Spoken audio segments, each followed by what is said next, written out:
Hey everybody, it's Curse, and today I'm going to bless you with my recommended improvements to the Self-Ignite Torment build. The Profane Veil bug fix patch went in today, and the ward gain from Vampiric Pool is 10 times weaker.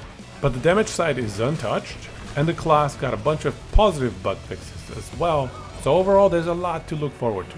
The Torment build that I'm going to share today is very much Corruption 1000 plus viable if you itemize correctly, which is more than a lot of subclasses can accomplish right now in last Epoch. So Torment Warlock is still very strong. I definitely recommend it to anybody who hasn't tried it out yet. The leveling is smooth and the endgame is still very smooth. And now let me walk you through my recommended optimizations for the build. Irashaimase!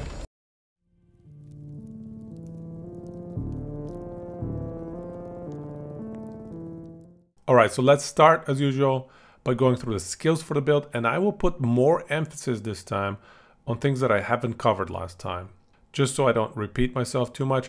If you find that I'm lacking perhaps in the level of detail that you would like to see, you might want to check out my previous video about the Self-Ignite Infinite Ward build guide, and just keep in mind that the Profane Veil there includes the bugged interaction with Vampiric Pool. So the Chthonic Fissure spec here is very similar. We make sure to get the two nodes at the bottom here, and this is how we scale the damage of our Torment, which is our main DPS source. We get Necrotic Res Rate, we get Spirit Frequency, and then Secondary Fissure.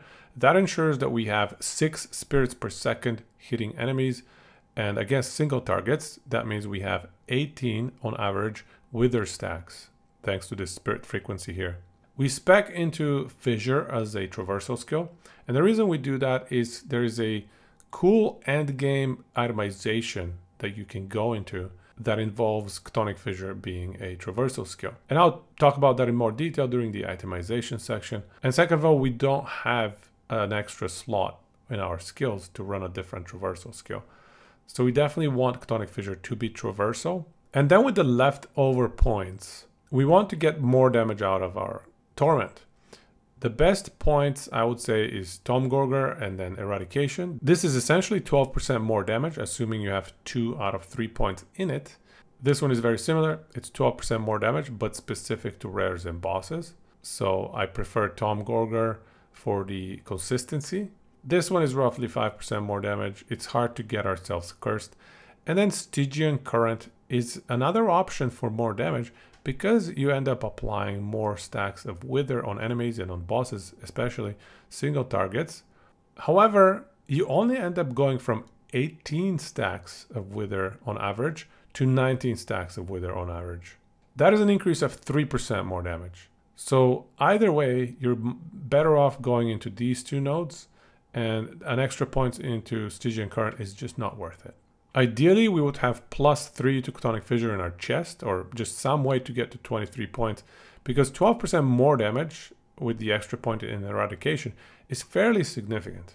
I would love to be able to spec that extra point, but we make do with the 22 points that we have. For Bone Curse, we have a very similar spec to what we had previously. For Bone Curse, we have some minor adjustments. We're still running Bone Prison, as per usual, in order to get a ton of ward from the Profane Veil interaction. We have a 5-second mark for death. And then I did move the points from Kill Threshold in Brittle Bones right here into Bone Armor. I saw Fubgun running this, and it makes a lot of sense. It is certainly superior in Monolith and Arena clears. I would still say this is better for bossing. However, you don't do as much bossing in last Epoch as you would do probably just regular mono clears or even arena clears.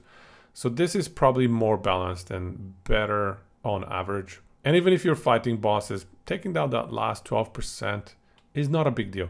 And given the loss in defenses that we took with Profane Veil bug fix, I can definitely get behind more defenses with Bone Armor. For Spirit Plague, it's the same setup as before. Just remember that we need the self bleeds from Exsanguination, which then get converted to self-ignites with the glove. And that gives us a ton of damage thanks to our Immolator's Oblation belt. Get your cast speed increase with Perpetuity.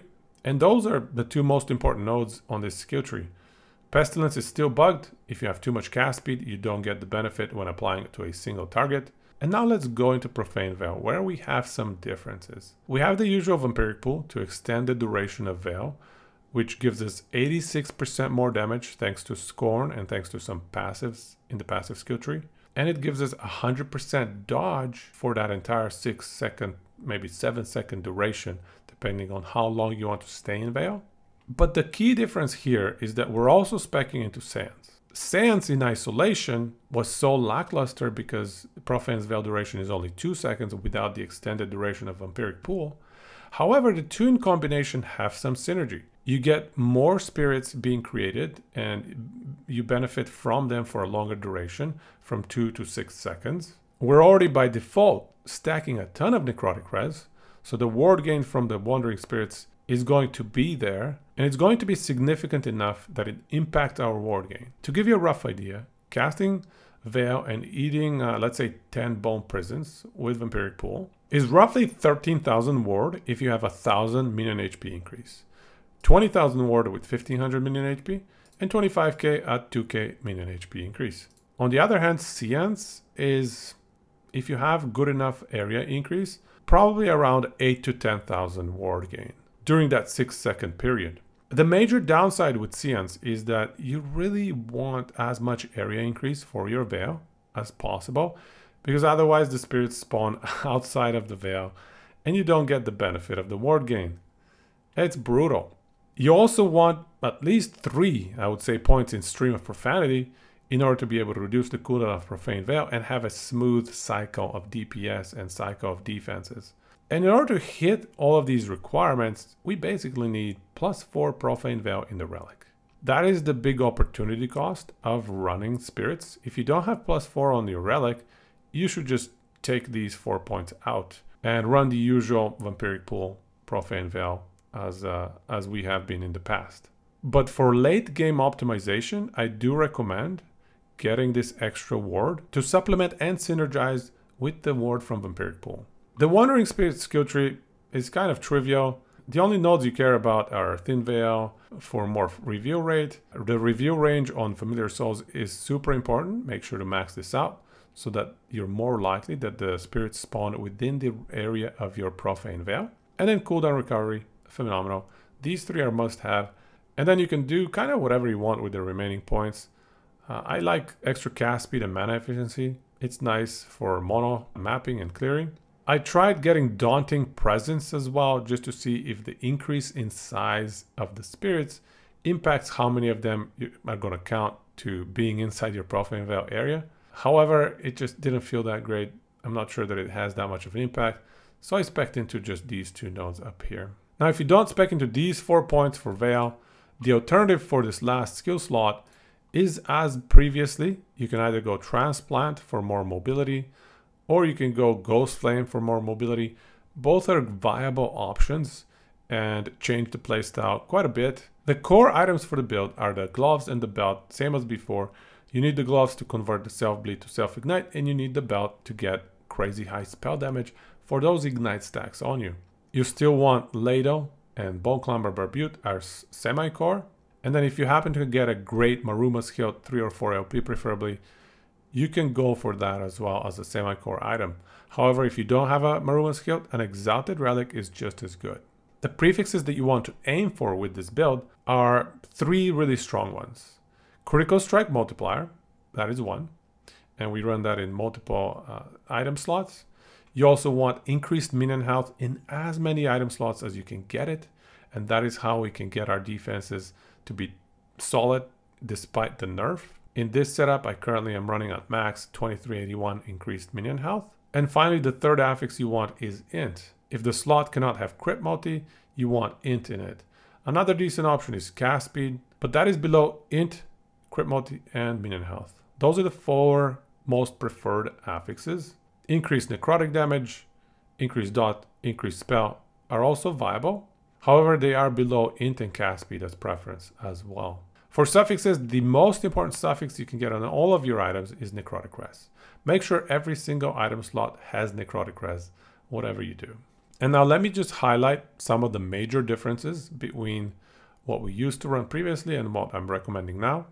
One difference is the body armor implicit. I do believe that the all res implicit one is better than the cold res implicit that I had previously. It's just easier to hit all of our res maxes So that is one minor difference.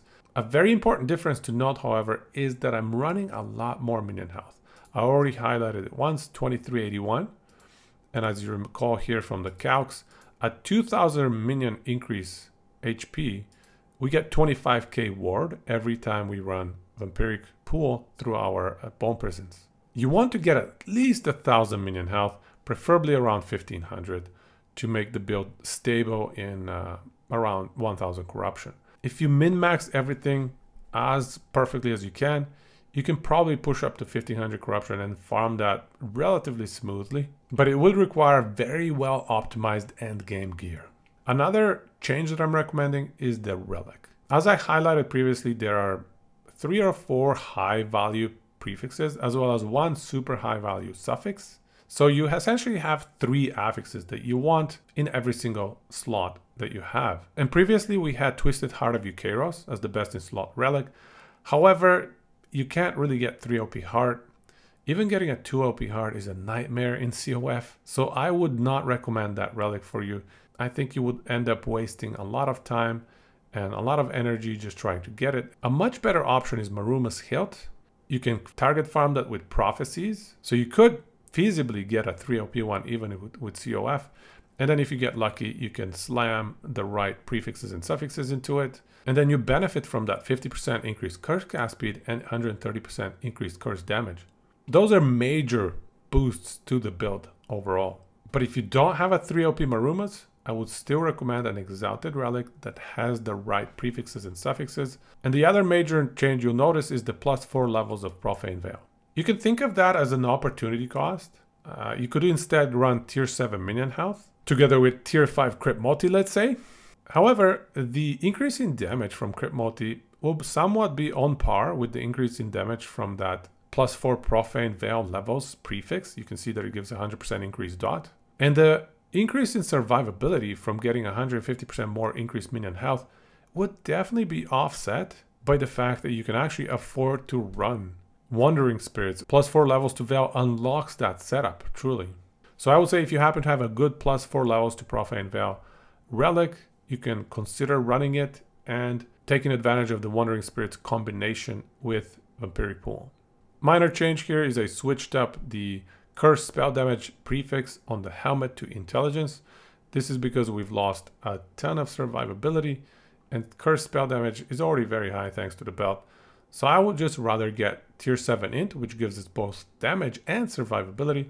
So I think it's a more well-rounded option here. And the ultimate optimization play that you can make with your boots, and I have to highlight this is an extreme end game scenario, it is running Vion's Chariot boots because they give you 40% more damage every 3 seconds to your next movement skill. And if you recall, we're speccing Fissure into a movement traversal skill, and that applies to the torments coming from Fissure as well. So our torments get the 40% more multiplier as well as the increased damage per increased movement speed bonus on top of that. So these boots are roughly a 50% more damage increase. They're also a nightmare to farm. They only drop from Vion the Arsenal in Arena, and it's probably a 1 in 3 chance for him to spawn at the end of the arena, and then it's another 1 in 3 chance to get the boots from him to drop. The effective level for legendary potential is rough, it's 90, which means a 10% chance for LP1.